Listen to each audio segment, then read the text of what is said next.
But I realized that if I was truly going to start a new journey, I was going to need to step outside of my comfort zone and take a risk.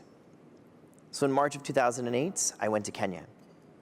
And it was a life-changing experience. I saw for the first time development that was working and that was also sustainable.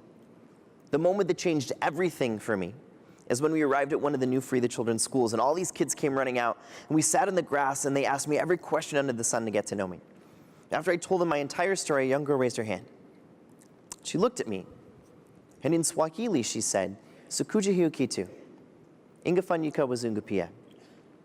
And translated into English, she said, "I didn't know that this sort of thing," meaning the loss of my legs, "could happen to white people too."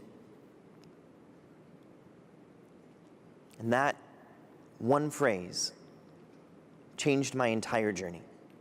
That one phrase helped me recognize how I could use my story to empower other people to look at challenges differently, to get people to see people with disabilities differently. And on top of that, I thought maybe I could use this to give back on behalf of this organization called Free the Children and Me to Eat. And so when I came back to North America, I couldn't go back to my normal life. These kids had become my friends and family, and I owed it to them. I had to do something bigger than just talk about it. So I saw that this organization was hiring for a speaker.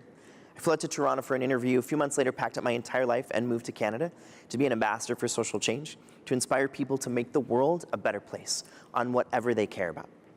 Now, halfway through my journey with the organization, though, I was feeling guilty because I was telling folks like you guys, you need to make the world a better place through the things that you care about. But I was only talking about it, and I wasn't actually doing it.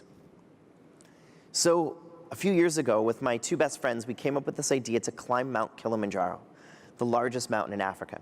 And our goal was to raise about $500,000 for clean water for East Africa, who at the time was facing one of the largest droughts they've seen in over 60 years. And I've learned the importance of asking for help when we're trying to make the world a better place. We can do it alone, but it's a lot easier when you do it together. My two best friends said yes, they'll come, and they were amazing. Because when we got to Kilimanjaro, the hope was I'd do half on my hands and half in my wheelchair. We got to Kilimanjaro, and I was walking way more on my hands than we ever anticipated. And I had to rely on my buddies for help. And they were great at providing emotional support. They were also great at providing physical support, literally carrying me above their head when I needed to give my arms a bit of a break so I could continue to walk later. They would literally help push me in my chair so I could give my wrists a bit of a break. Now, I knew that climbing the largest mountain in Africa, I was going to need help getting to the top. But what I didn't anticipate is that on summit day, the roles were reversed, and my buddies would need my help. Because around 18,000 feet, they got hit with massive altitude sickness, and I was in that small percentage of people where it didn't bother me at all. We joke it's because of my height, but I don't know if that's real. I literally watched my support system crumble to their knees before me. And I thought, well, maybe this is it. Maybe we just give up and go back. And it was also the first time in my entire life where I wished that I had legs that day. So now I could be the one to carry my friends like they had carried me. But I don't have legs. So instead I did what my parents taught me, and that was to focus on the things that I could do. My buddies kept saying, it's really inspiring to watch you walk, and I thought, that's all that I can do, then I will do that to the best of my ability. And I stood in between my two best friends, and I said, this journey started with the three of us, and it's going to end with the three of us. So hand over hand and foot over foot. Thank you. We made it to the summit, and we collapsed and cried, and we were a group of men that isn't afraid to cry, and we also celebrated because we'd raised over $500,000, which provided clean water to 12,500 people for life. And we named our campaign Redefine Possible. Now, what does all of this have to do with innovation and social entrepreneurship?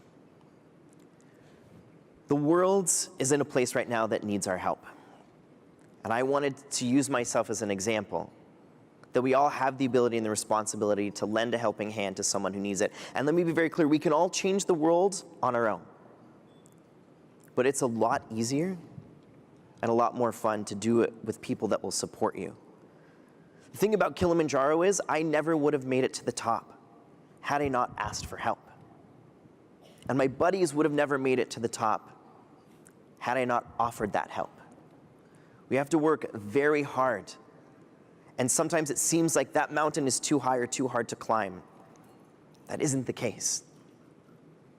If we start to work together and find that courage to ask for help, that's how we can make a difference. That's how we redefine possible. But it's digging deep and finding that courage to do so. It's not easy. I still struggle with asking for help as well.